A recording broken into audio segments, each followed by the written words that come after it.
Hello everyone, my name is Mikael Norrby and I am the university guide here at Uppsala University. I usually meet most of you during orientation day, but for those of you who cannot make it, we thought we should do a few films to give you an idea of what's going on campus over the first few weeks. And before we get started, just let's sort one thing out. Campus Gotland is a part of Uppsala University, yes, but it is located on an island. Uppsala is more than 282 kilometers in that direction, half of that across the sea. No tunnel, no bridge. To reach the mainland, you will need a boat or a plane or a very strong catapult. The fact that you are on the coast will be very obvious. The campus is down by the harbour. The game design is over there, and just about everyone else is over on that side. Seeing the buildings like this makes it quite clear it's not one building, it's a group of buildings that has been joined together to make a large complex, rather sprawling and somewhat quirky. It is mostly referred to as the malt factory, possibly because it was a malt factory before the university moved in. Now, this is probably the most important place on all of campus.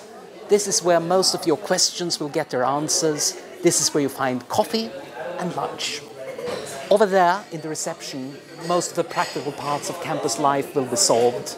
Your key cards, your internet access, and where your next class will be. Or else you can just look on the big board, but I must admit it's pretty empty right now. Now, as you walk through the building, you will find many remains of its time as a factory. And, well, there's a class going on here, but I think we can interrupt them for a moment. Excuse me, everyone. Could I just interrupt a moment? We're doing a little film, and I would just like to talk about some of the details in the room. Well, thank you. Yes, please. Because almost all the classrooms in the building have these cast iron columns. And you will find a lot of other little details if you start looking around. And this is all leftovers from the time when it was a malt factory. And the process is, of course, the germination of grain at high temperature. These rooms were open, filled with grain up to knee depth. And this grain was moist, and the temperatures in here was around 38 degrees Celsius. The whole building was steaming. And that's the reason for the cast iron. Wood or mortar, they would crumble or rot. And water would actually be flowing off the walls. And that's the reason for the cast iron hatchets. Inside you have a collection system for all the water. And this goes straight through the building. So the whole house was a machine for this process, making malt. And the question, of course, what did you use malt for? Well, beer, mostly. Well, sorry for the interruption. Please carry on. Thank you. One of the buildings here on campus actually has a name, and it's the house behind me, Betty Pettersson.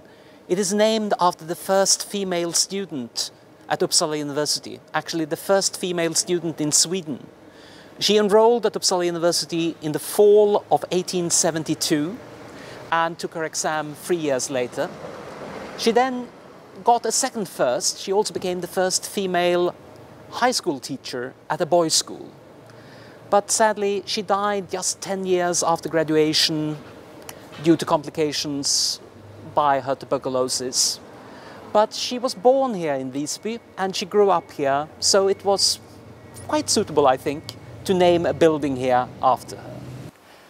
Now, from the campus, you just walk through a door and all of a sudden you are in the campus library. Now, this is a quite unusual building and an unusual solution. You have the campus library on the upper floor, and down below you have the City of Visby library.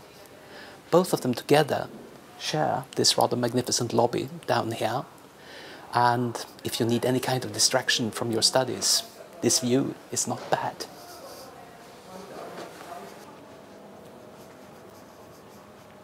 Just next to the library, you have a rather special building. This used to be the Visby swimming baths and steam laundry. But for the past 26 years, this has been the happy home of the student union, Rindi. They are there for your practical needs as a student and possibly also to throw the occasional party. Now, my favorite spot here on campus is up on the 5th floor, because from here you have an absolutely wonderful view out over the city.